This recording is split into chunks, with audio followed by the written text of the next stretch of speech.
आया तेरी शरण में, कर मेरी लाज प्यारे।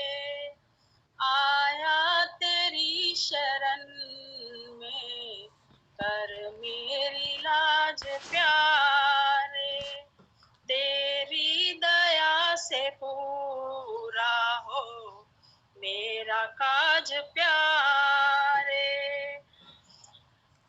तेरी दया से पूरा हो मेरा काज प्यारे। भक्ति का आसरा हो, भक्ति दे अपनी मुझको। इत चित से मैं सजाऊं भक्ति का साज प्यारे। तुम में है सारी शक्ति, तुम में है योग युक्ति। दुख से दिला दो मुक्ति, तेरा है राज प्यारे। जब आ गया शरण में, दुख दूर कर दे मेरा। कल का भरोसा क्या है, कर काम आज प्यारे। कल का भरोसा क्या है, कर काम आज प्यारे। गुरुदाता राधा स्वामी, तेरा ही आसरा है। गुरुदाता राधा स्वामी, तेरा ही आसरा है। आया शरण में तेरे, सब जग से भाज प्यारे। आया शरण में तेरी, सब जग से भाज प्यारे। राधा स्वामी।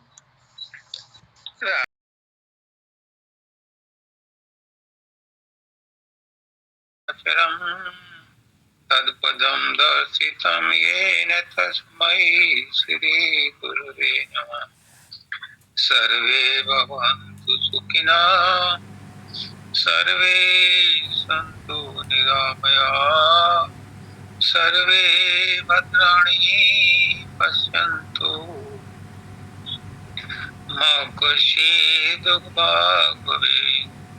परम तत्वाधार परम पुरुष पूर्ण धनी मालिक कुलजोर पुष्करनाथ जी महाराज की पवित्र आत्माओं सभी सत्संगी भाइयों बहनों माताओं बच्चों बुजुर्गों सबको राधा।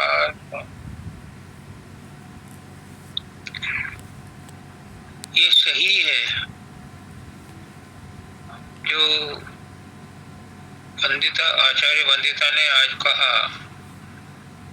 कि जिनको चाहा राम के साथ हो राम उन्हें मिल जाते हैं। सिर्फ परमात्मा चाहने से मिल जाता है, लेकिन एक शर्त है। मैं जब पिछले साल बेंगलोर गया था तो वहाँ एक लेडी आई थी। आज कल भी उनका टेलीफोन आया था। आजकल वो जयपुर में है, उस समय वो बेंगलोर थी। तो फैमिली के साथ आई थी। उनकी फैमिली में कुछ प्रॉब्लम है, तो उन्होंने कहा मुझे मुक्ति चाहिए। मैंने कहा मुक्ति तो मिल जाएगी, मुक्ति कोई बहुत बड़ी चीज नहीं है, सबसे छोटी चीज है मुक्ति। लेकिन एक शर्त है कि तुम्हें मुक्ति के अलावा कुछ और इच्छा नहीं रखनी। अगर इसके साथ में और इच्छाएं होंगी और चाहत होंगी तो फिर ये लाइन में लग जाएगी।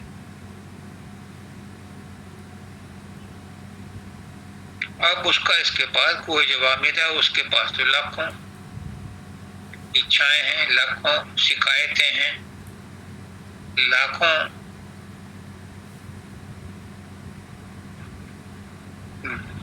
द्वंद्व हैं,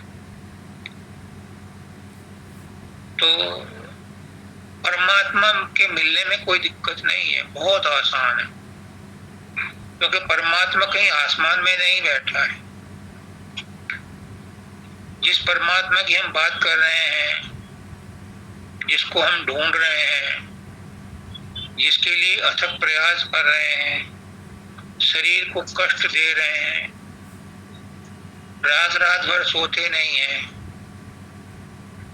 वो परमात्मा कहीं हमसे अलग नहीं है। हम और वो एक ही हैं, लेकिन हमें उसका अनुभव इसलिए नहीं होता क्योंकि हम कभी उसे प्यार से बुलाते ही नहीं। एक भजन है, कौन कहता है कि भगवान आते नहीं, हम प्यार से उन्हें कभी बुलाते नहीं। अगर हम प्यार से बुलाएं, नफरत, घृणा, द्वेष छोड़ दें, तो क्या होगा? फिर मन निर्मल हो जाएगा, और जब मन निर्मल हो जाएगा तो कटौती में गंगा, मन चंगा तो कटौती में गंगा। इसलिए कहते हैं कि मन को साफ करो, मन को निर्मल करो। परमात्मा का मिलना मुश्किल नहीं है, मैं दावे के साथ कहता हूं, अपना आजमाया हुआ नुस्खा बता रहा हूं। परमात्मा का मिलना मुश्किल नहीं है, क्योंकि परमात्मा तो प्राप्त है। खोज तो उसकी की जाए जो कहीं खोया हुआ हो, खोज तो उसकी की जाए जो कहीं दूर हो, खोज तो उसकी की जाए जो अनजान हो। परमात्मा तो तुम स्वयं हो, तुम किसकी खोज करोगे? परमात्मा तो तुम स्वयं हो। पहचानो अपने आप को, पहचान ले अपने आप को तो इंसान खुदा है। जाहिर में वो खाक है मगर खाक नहीं है। जलवों की खता क्या जो दिखलाई नहीं देते, खुद देखने वालों की नजर पाक नहीं है। तो भगवान तो तुम खुद हो, गुरु तो तुम खुद हो, किसको ढूंढ रहे हो? लेकिन वो मिलता क्यों नहीं? क्योंकि मन साफ नहीं है। जितना अभ्यास, साधन, यम, नियम, आसन, प्राणायाम, प्रत्याहार, ध्यान, धारणा, समाधि लगाते हैं, वो चित्तवृत्ति निरोध के लिए लगाते हैं, मन को साफ करने के लिए लगाते हैं। वरना अगर मन साफ है तो परमात्मा तो तुम खुद हो। परमात्मा कहीं दूर नहीं है, मन ही बीच में दीवार है हमारे और परमात्मा के बीच में। मन को साफ कर लो, और मन को साफ वही कर सकता है। एक और बात समझ लो, जिसने मन को गंदा किया है वही मन को साफ कर सकता है, दूसरा कोई नहीं कर सकता। आपका मन आपने गंदा किया है, आपको ही साफ करना है, किसी के पास कोई ताकत नहीं है। विवेकानंद ने कहा, वो तो बहुत बड़े योगी थे, उन्होंने कहा है कि तुम्हें परमात्मा का दर्शन तुम्हारे अलावा कोई ताकत नहीं करा सकती। खुद परमात्मा भी चाहे कि तुम्हें परमात्मा का दर्शन करा दे तो वो भी नहीं करा सकता। तुम्हें खुद अपने आप अपने परमात्मा का दर्शन करना पड़ेगा। एक बार मैंने धाम पे बोल दिया, बहुत लोगों ने इतराज किया, लेकिन शब्दानंद जी ने मुझे सपोर्ट किया। मैंने बोल दिया था वहां कि जो ये कहते हैं कि सबका परमात्मा एक है, मैंने कहा वो सब झूठ बोलते हैं। पहले अपने परमात्मा से तुम मिल लो, तब कहना कि सबका परमात्मा एक है, तब तो बात है सही। ऐसी सुनी सुनाई पढ़ी पढ़ाई बात कहने से कोई फायदा नहीं। वो जो सबका परमात्मा एक है तुम्हारे किस काम का? पहले अपने परमात्मा से खुद मिल लो, तब कहना कि सबका परमात्मा एक है। पहले रोटी खुद खा लो, पहले चख लो कि दाल में नमक ठीक है, मिर्च तो ज्यादा नहीं है, क्या दूसरे को खिलाई जा सकती है, तब तो बात है तुम्हारी रसोई में एक्सपर्टाइज होने की। और तुमने खुद तो चखी नहीं, अलोनी दे दी या डबल नमक वाली दे दी, तो खाने वाला भी उसे क्या खाएगा? तो पहले अपने आप को अपने परमात्मा से मिला लो, तब कहना कि सबका परमात्मा एक है। अभी राधा ने जो आज भजन गाया है बहुत अच्छा है। चित्त चित्त से मैं सजाऊं भक्ति का साज प्यारी है। और आगे आगे तुम में है सारी शक्ति, तुम में है योग। हाँ, और दुख से दिला दो मुक्ति, तेरा है राज प्यारे। हाँ, जब आगे चरण में दुख दूर कर दो मेरा। ठीक है, आगे बोले महाराज जी। नहीं अभी नहीं।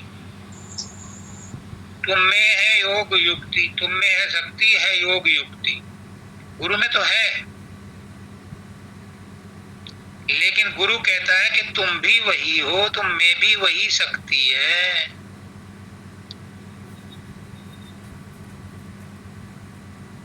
तुम्हारी परेशानी कौन दूर करेगा? गुरु ज्ञान देता है, परिस्थितियां नहीं बदलता। उसका नाथ जी कहते हैं, एक बार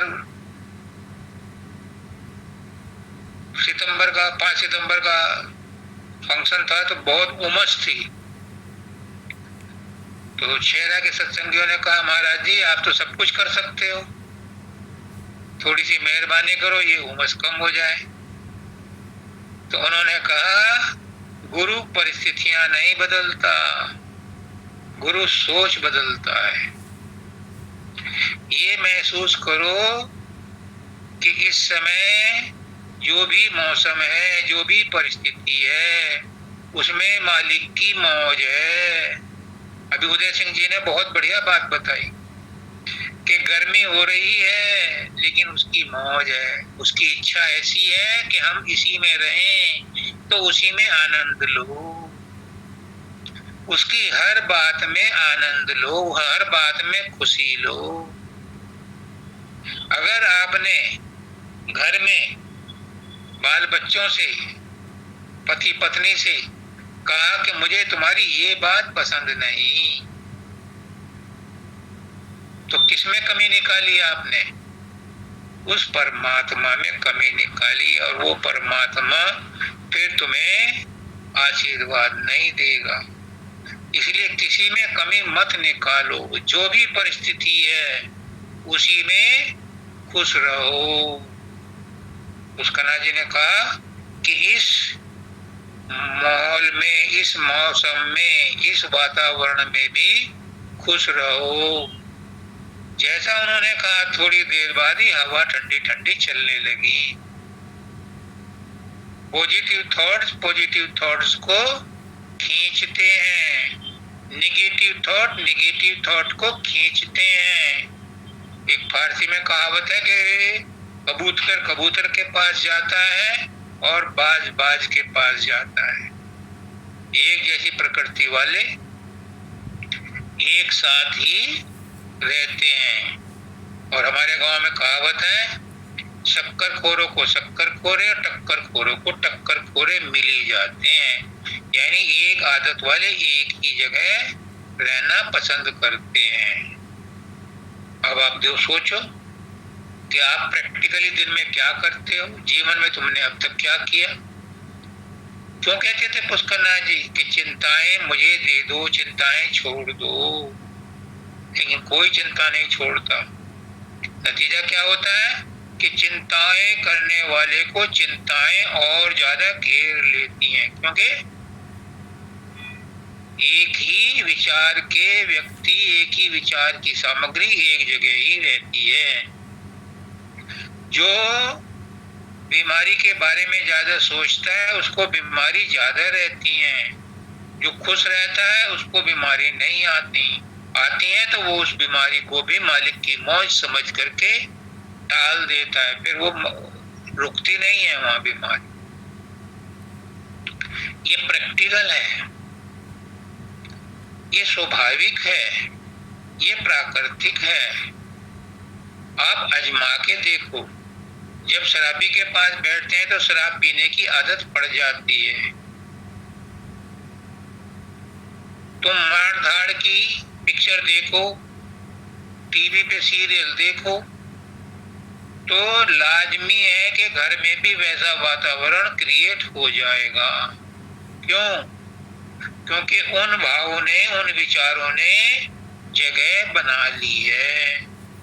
इसलिए कहते हैं कि संत के पास जाके एकांतवास करना चाहिए, क्योंकि उसके पास जो ऊर्जा मिलती है, जो ऑरा होती है, उसमें शांति होती है। सत्संग में शांति मिलती है, क्योंकि सत्संग में उस तरह का वातावरण बन जाता है। तो परिस्थितियां नहीं बदलती, सोच बदलती है। आदमी का विचार बदल जाता है, भाव बदल जाते हैं। और अगर नहीं बदलते तो समझ लो कि वो अपने सुधार के लिए आया ही नहीं था, वो चकोरिया है। और पुष्करनाथ जी कहते हैं कि जो इफ एंड बट करते हैं, चतुर चालाक होते हैं, उनसे गुरु दूर ही रहता है।